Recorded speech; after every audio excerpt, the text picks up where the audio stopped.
Обеспечение безопасности людей на туристических объектах стало главной темой очередного заседания комиссии по чрезвычайным ситуациям. В горной местности летом работают турбазы Коммуарт, Динага и Ростельмаш, а также детский лагерь Металлург и пансионат Урздон. На каждом из них прошли проверки и устранено порядка 80% недочетов. Специалисты отметили, 3 объекта в Иравском районе находятся за пределами временного радиуса выезда пожарных подразделений. Там круглосуточно должны дежурить спасатели. Сотрудникам МЧС при этом нужна помощь владельцев туристических объектов. Кроме того, активнее должна работать добровольная пожарная охрана.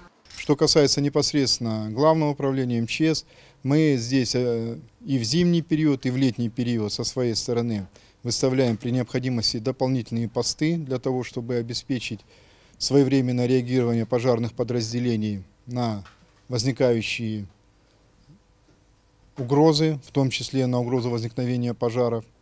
Ну и со стороны муниципальных образований также организована и будет обеспечиваться работа по обеспечению непосредственного реагирования добровольной пожарной охраны в случае угрозы или возникновения пожаров на этих объектах. Обсуждали и будущие канатки, которая ведет к Лысой горе. Ее уже давно необходимо демонтировать. Республиканская МЧС попросили подключиться к решению этой проблемы. По словам Александра Харужева, вопрос уже рассматривается. На заседании обсудили создание специальной группы по контролю за переселением людей из населенных пунктов, которые находятся в зоне возможных оползней. Всего в республике 15 таких сел в 5 районах. Переселить планируют порядка 600 человек. На это потребуется около 300 миллионов рублей. Деньги ждут из федерального бюджета. Новая комиссия и займется анализом обстановки. Яна Гагиева, Олег Рамонов, Осетия ТВ.